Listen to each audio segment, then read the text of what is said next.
Hello Pack, happy Monday and welcome back to another Assassin's Creed Syndicate Stealth Percent run. Today we're going to meet with Alexander Graham Bell. Now I know in this episode it means that we've skipped over the gang war in Whitechapel, but the reason there is because there's nothing we can really do to avoid the combat, to avoid detection in that episode. So while I could show that upgrading, that allowing the rooks to take out the gang is very viable, and that you can go ahead and do the entire train combat with only killing the gang leader, it doesn't really lead to a good stealth percent run. So unfortunately, the gang wars in this game are not able to be stealth. They can be taken out by the rooks. The rooks can help you and can take out the rest of the gang for you, but they cannot be stealth because you're already put directly into combat. So we're going to go ahead and pick up here with the mission to go see Alexander Graham Bell. Now, earlier you saw Jacob go ahead and pick up a flower at the train station, and now he's picked up a illustration near Alexander Graham Bell's house. We can go ahead and start the mission, which will move us over to Evie's character. So immediately as Evie, we're going to go ahead and jump into the carriage. Now this is separate from how most of the any percent runs for Assassin's Creed Syndicate go. Usually we would go do one of the Tim's kidnappings, because there's a target here right outside of Bell's house that you can easily kidnap if you just fire your gun in the air and then catch him as he runs away. But that results in us being seen, results in us being noticed, and so wouldn't work really for a stealth percent run. So instead we're gonna go ahead and upgrade our skills and upgrade our weapons here and our gear here as Evie, which we've already done for Jacob. So most of the same skills you see me taking here for Evie, we've already done for Jacob as well. These will just allow us to pick up more items as we go, including being able to unlock any chest or door we come across, and being able to gather more materials from each chest that we open. So we're gonna go ahead and I'm checking the gear again, because see, the cane sword was still selected, and we prefer the kukris. They have slower or a smaller animation for kills, and they tend to do more damage than the cane sword of the same level. So we're gonna go ahead and choose the Aveline outfit here, because Aveline allows us to have extra throwing knives, extra smoke bombs, just really some really nice stuff as far as stealth mechanics go. Her outfit will allow us to keep the stealth mechanics going, throwing knives and such. So fortunately for me, I wasn't seen coming through the bridge here, because normally there are blighter carriages and a few blighters standing on the corner outside Alexander's house.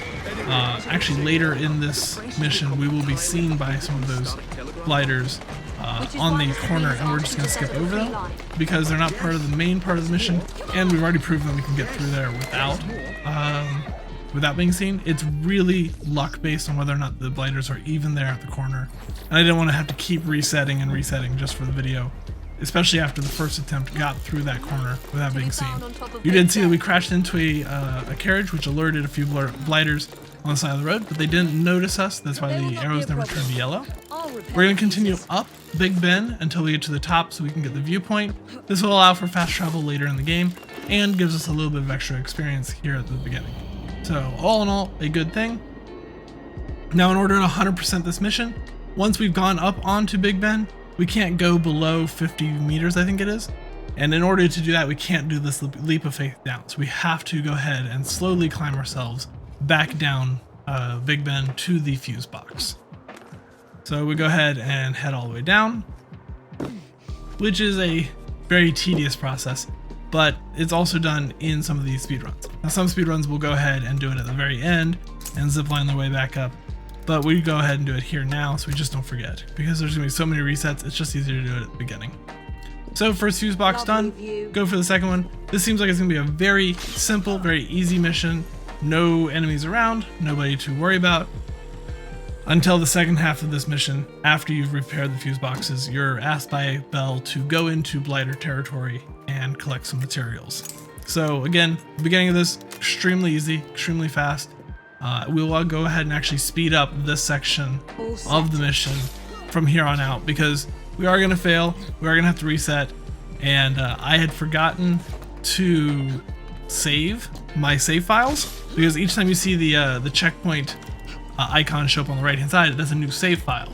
And though we are restarting at each save file, not necessarily the beginning of each mission, we restarted each save, so I hadn't grabbed those save files, and we are going to have to reset them. So I forgot there was one more tower here. That's why you saw me looking up at the other tower. I forgot there was one more little steeple thing here that we had to grapple onto. Now we can grapple up onto this tower, and easy enough. Once I get the right anchor point for the grapple, easy enough to get up there and repair the fuse.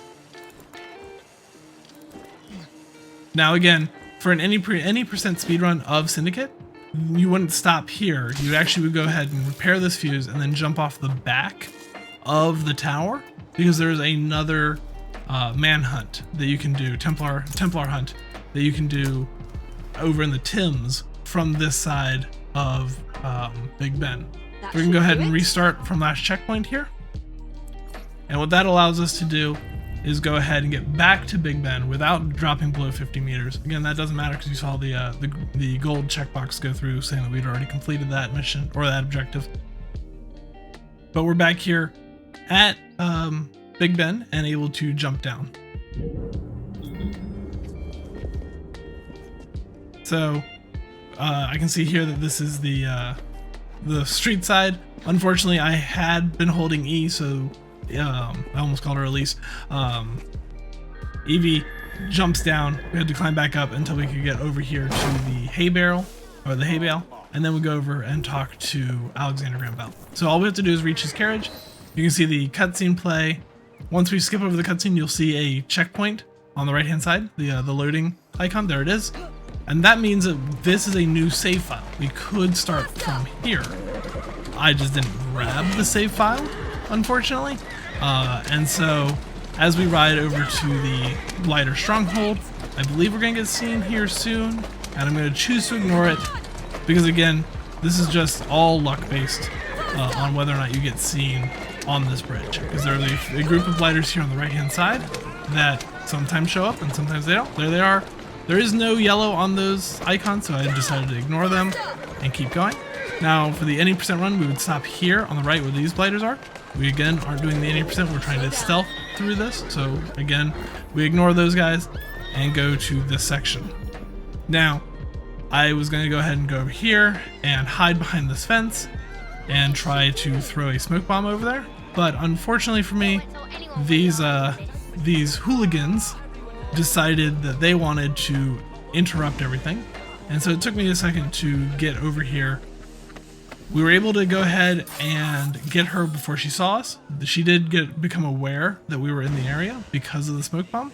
But again, we didn't get seen, which is good. We go ahead and hide on the other side of these logs because we're going to go ahead and try to get this guy as he comes over to investigate the dead bodies.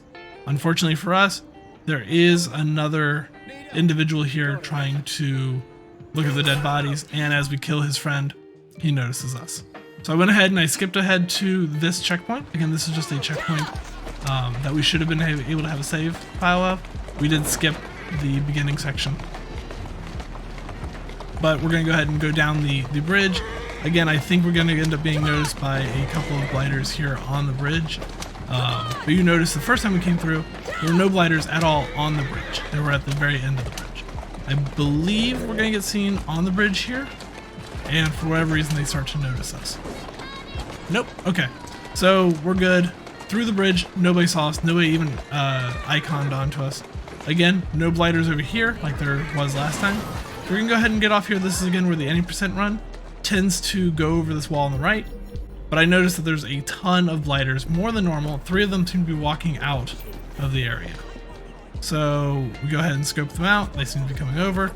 We throw a smoke bomb between us and them. The smoke bomb radius isn't wide enough to actually stop them, but it does stop them from seeing us until one of them walks over towards us and gets stunned by the smoke.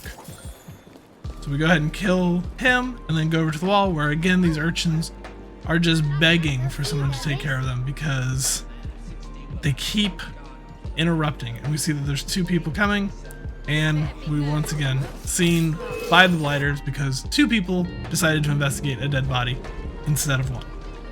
So we go ahead and restart again, and because of the restart, we don't have the carriage that's normally here for us. And again, because we're coming back on a save file, there's not always a guarantee that you will have what you would have normally had playing through the mission initially. You do get to keep all of your stuff, you lose all of your experience, you keep the gear that you had at that checkpoint, but you don't always have the environment set up the same way. So again, you saw that little icon, it did get some yellow on it.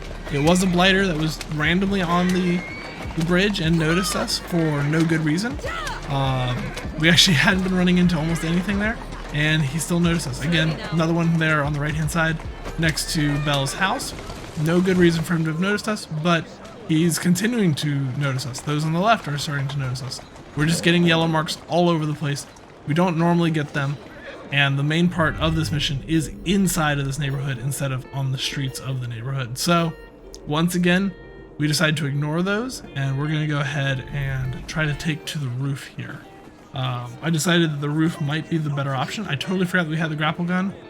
So instead of using R, which it was prompting me to use, I decided to try to parkour my way and climb up the roof instead. Very unfortunate. So we've got a group here, a group of, it looks like 5 here, which normally there's 3 or 4. So we're going to go ahead and try to smoke out the first one here, and he ends up walking too far away from the other lady. So I didn't want to try to risk that. We're going to go ahead and do knives. Again, knife to the head is required in order to make these kills. If you don't manage to get the knife on the head, then you don't manage to kill them, which is very unfortunate. But for us, fortunate for us, we have a little bit of practice with sniping headshots here. So this lady's going to go investigate. We're going to go ahead and get her right in the head. And her friend, who's following up behind, right in the head. All 3 of them dead. The other 2 are not coming over to investigate yet, but we know that it's very possible that they can. So we're going to keep an eye out for any others, any on the sides coming over. We have him, who's finally noticed that his friends are dead, coming over for the investigation. So we're going to go ahead and go for the grapple, the zipline assassination, which is one of the requirements to 100% this. There it is, zipline assassination, done. Alright, so next up, we're going to go ahead and loot the bodies because I'm not sure how many throwing knives we have left, and we're going to try to grab throwing knives and smoke bombs because those are the 2 things that are very necessary in order to make it through unseen. We're going to go ahead and loot this chest. There's an extra chest that isn't marked that we're going to go ahead and loot, and then we're going to get back onto the roofs so that we can't be seen. There's another group of guys right over here that if you walk past them, they won't aggro, they won't turn red immediately, but they will start to notice you, they will turn yellow, and obviously that's no bueno for us. So onto the roofs we go. Go ahead and zipline over to the other roof. We can see the data helix here, so we're going to go ahead and grab it if we can. Of course, it takes me a few seconds to remember exactly how to get this one, but eventually it's just a jump down and then jump back up. Easy enough. Go on to the other roof. We know that there's a guard here on this roof, so we gotta be a little more careful. Climb onto the chimney. I got stuck a little bit there on the base of the chimney. We're gonna jump onto this one instead so that we're a little bit further away from that guard. Come down here and check out what we've got, what we're working with here. And I think I forgot that guard existed until this moment. So I knew she was there, that's why we jumped off of the roof. And then I just completely blanked on the fact that she existed. So we're going to go ahead and get the zipline assassination here, because this is the one that for any percent you typically want to get the zipline assassination on this guard. It's just really easy, right in line with everything else you're doing, and puts you in a good spot to smoke bomb down there and get those 2. Unfortunately, because we're trying to make sure that we aren't going to get seen, we need to take out the other 2, which is not normal to an 80% run. But we'll go ahead and smoke bomb the chest, which has 2 guards in front of it, and then we'll just come up and assassinate both guards. Easy enough. No guards left to see us. We'll loot this chest, and for one final time, we'll go ahead and zipline up, which was not intentional. I meant to start running, and I accidentally hit R instead of E. E to use items, and for whatever reason, I guess I had thought that I needed to pick something up, but instead I decided to grapple. It's a great idea.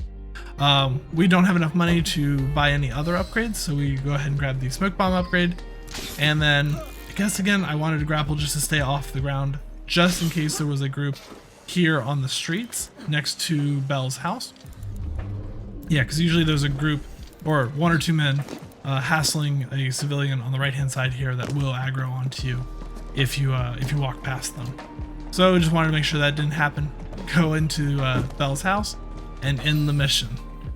So mission ends with Belle informing us that he was able to duplicate the grappling hook for our brother Jacob, and that the wire is now working. And with that, we have a 100% on the freedom of the press. Thank you guys so much for watching this. If you made it this far, feel free to like and subscribe on this video, and go ahead and leave a comment telling me if you've ever managed to get through this mission without guards showing up on the bridge. It's very annoying when you're trying to stay out of sight and out of mind. Until next time, guys, thank you and stay stealthy.